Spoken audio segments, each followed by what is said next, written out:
If you want to know what some American Christians truly believe, don't ask them at a church service in Ohio. Don't listen to their speeches about love, compassion, and freedom in Texas. Don't read their carefully drafted websites designed to appeal to voters, donors, and moderates. If you want to see what they really believe, what they will fund, promote, and defend when they think no one is watching, go to Uganda. Because in Uganda, the masks are off. In Uganda, you see what American Christian money builds when it doesn't have to fear backlash, lawsuits, or civil rights legislation. It builds laws that send people to prison for loving who they love. It builds death penalties for existing outside the heterosexual norm. It builds a system where simply being gay, or suspected of being gay, can lead to life in prison. And it's funded by Americans. Legally. In the United States, these Christians operate under the shield of religious freedom. They polish their words for American audiences. They know that in America, public opinion matters. Legal limits exist. Cultural backlash is real. So they adapt their message. They speak of morality, faith, and values.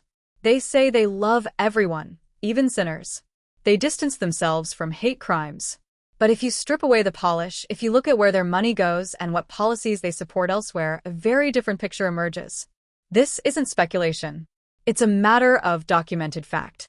American evangelical groups have poured millions into Africa, with Uganda as one of their main targets. Organizations like the Fellowship Foundation and Family Watch International have directly supported efforts to criminalize LGBTQ people. They have helped draft anti-LGBTQ legislation. They have provided ideological training to Ugandan leaders. They have used their influence to push narratives that equate queerness with immorality, danger, and evil. These narratives become laws. These laws destroy lives. Back in the United States, these same groups maintain a different public face. They talk about protecting children and religious values. They speak softly, appearing tolerant and concerned. They claim they are misunderstood. But when they fund foreign governments that pass laws sentencing people to death for being gay, what more needs to be understood? The truth of their beliefs is not in their words. It's in their actions. It's in the outcomes they support when no one is watching. Let's be clear. If I, as an American citizen, send money to a known terrorist organization like ISIS or Al-Qaeda, I would be prosecuted. I would be arrested, tried, and likely spend the rest of my life in prison. U.S. law makes it a federal crime to support groups that engage in violence and terror. That law exists to protect people from ideologically driven violence. But there is a gaping loophole. It does not apply when the ideology is exported in the name of Christianity. It does not apply when the violence is enforced by foreign governments, backed by Christian American money, and targeted at LGBTQ individuals. The analogy is not hyperbole. What else do you call it when people live in fear, are imprisoned or executed simply for existing as they are, and the system that does it is funded from abroad? That is terror. That is systemic, ideologically driven violence. The only difference is that it's been normalized under the guise of religion. And because Uganda is not considered a geopolitical threat, the U.S. government doesn't care. American Christians are legally free to finance this oppression because Uganda is strategically irrelevant. And this is where the hypocrisy becomes unbearable. When Iran persecutes its LGBTQ citizens, America reacts. Politicians make statements. News outlets report the injustice. Sanctions may follow. Not because the U.S. suddenly discovered compassion, but because Iran is an enemy. Condemning Iran supports the American narrative of moral superiority. But when Uganda does the same, or worse, nothing happens. Silence. Indifference. Because Uganda is not Iran. There is no oil. There is no nuclear threat. There is no benefit to caring. This selective use of human rights rhetoric exposes the emptiness of American moral posturing. It reveals a hierarchy of concern. A hierarchy in which African LGBTQ people fall to the bottom. A hierarchy in which religious donors rank higher than the victims of their ideology. A hierarchy in which legality is determined not by harm, but by who is harmed. Uganda has become a testing ground. It is a place where American Christian groups can implement their ideals without facing the constitutional limits that constrain them in their home country. They can experiment. They can influence. They can legislate. They can create the society they want, just not at home. Uganda offers them a blank canvas, free from the obstacles of democracy, diversity, and public accountability. And what they paint is a vision of authoritarian religion enforced by law. And let's be honest, they don't just hope it stays there. Uganda is a prototype. What is tested in Uganda is meant to be re-imported into America, rebranded for domestic use. It is meant to inspire a cultural shift. They point to Uganda and say, "Look at what we accomplished. This is moral order. This is God's law." And slowly, they work to bring that mindset into school boards, into city councils, into state legislatures. What they build in Africa is not isolated. It is exported, then imported, as a model for America's future. When I say that this is terrorism, I mean it.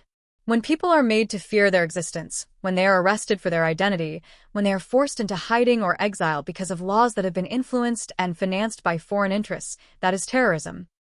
That is the use of fear and violence for ideological control. And when Americans fund it, promote it, and celebrate it, they are complicit. What's more terrifying is how normal this has become. These Christian organizations do not see themselves as extremists. They believe they are doing God's work. They believe they are moral crusaders. They believe their cause is righteous. And because the American legal system shields them under the First Amendment, and because the American government will not act against allies like Uganda, they continue unchallenged. Their version of Christian nationalism is not just tolerated, it is protected. The duality is breathtaking. At home, they claim victimhood. They say their faith is under attack. They claim to be marginalized by secular culture. And yet abroad, they act as ideological conquerors. They impose their doctrines on foreign populations. They shape laws that ruin lives. They wield religion like a weapon, not to comfort the suffering, but to inflict suffering on those who do not conform. And while they do this, they are protected. They are funded. They are praised by their followers. Because most people never connect the dots. Most people never ask where the money goes. Most people don't even know Uganda's laws exist, let alone that they were encouraged by American money. This is why the silence is so dangerous.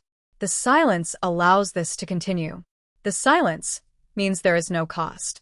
These organizations don't lose donors. They don't face investigations. They don't have to explain themselves. They can operate in the shadows, using the language of faith to justify the architecture of hate. If the world were watching, this would be different. If Americans understood what was being done in their name, with their money, by their neighbors, the backlash could be severe. But the media rarely covers it. Politicians don't bring it up. Religious institutions protect their own. And so the victims remain invisible. This is how ideological empires are built. Not with armies, not with weapons, but with money, with influence, with silence. And those who are harmed the most, poor, queer, Black Africans, have the least power to resist. If we're going to talk about human rights, we must talk about all human rights, not just the ones that benefit our politics. If we're going to care about victims, we must care about all victims, not just the ones who live in enemy countries. If we're going to condemn terror, we must condemn all terror, not just the kind that comes with a different religion or skin color. Because if we don't, we are accomplices. We are part of the system that allows persecution to flourish under the banner of faith. We are part of the hypocrisy that condemns others for what we quietly support. And we are guilty, not just of silence, but of cowardice. And so I say again, if you want to know what American Christians truly believe, go to Uganda. Follow the money. Read the laws. Look into the prisons. Talk to the victims. There, you will find the truth. Not the rehearsed statements. Not the press releases. The truth of what they're building. The truth of how American Christianity becomes a tool of terror when exported without restraint. And then ask yourself, how long before they try to bring it all back home? This is not just about Uganda. It is about a global strategy. It is about moral imperialism. It is about power. And it is time to name it, reject it, and stop pretending it has anything to do with love. If you want to understand how this ideology operates, don't just look at the funding. Look at the methods.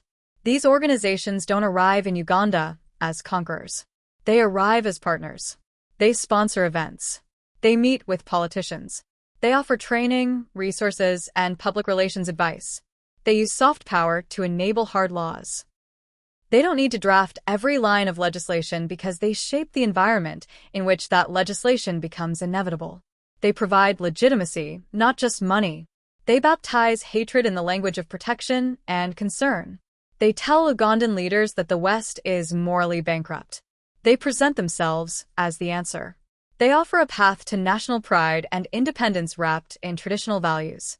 And what results is not sovereignty, but subjugation to a foreign religious model, one that contradicts the cultural and historical complexity of African societies. These laws are not homegrown. They are imported. They are artificial constructs, fertilized by American cash and Christian propaganda. This isn't only about gay people. It's about control. It's about obedience. It's about creating a rigid social order where everyone knows their place and deviation is punished. Queer people are just the most visible targets. But the same ideology also attacks women's rights, freedom of expression, academic freedom, and minority faiths. Once the state is empowered to police love, it will not stop there. In Uganda, this model is already operational. But it's not isolated. Variants of it exist in other parts of Africa, in Eastern Europe, in parts of Latin America. And behind many of these efforts is the same source, American Christian fundamentalism. A global pipeline of ideology disguised as charity, morality, and faith. Ask yourself, why would Americans invest in criminalizing identity in foreign countries? What do they gain? The answer is ideological victory. They're losing the culture war at home, so they wage it abroad. They seek validation. They want to point to Uganda and say, see, we're not extremists. We're visionaries. They use foreign suffering to prop up their domestic reputations. And it works, because no one questions their motives. Because few people even know it's happening. Because the victims have no platform, no voice, no power to disrupt the narrative. That is what makes this machinery so effective. It runs on invisibility.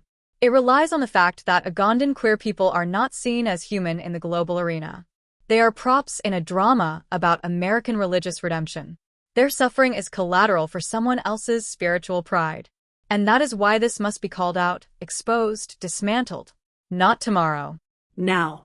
If I have to explain this again, I will. If I have to shout it, I will. Because silence protects the abuser. Because politeness shelters the violent.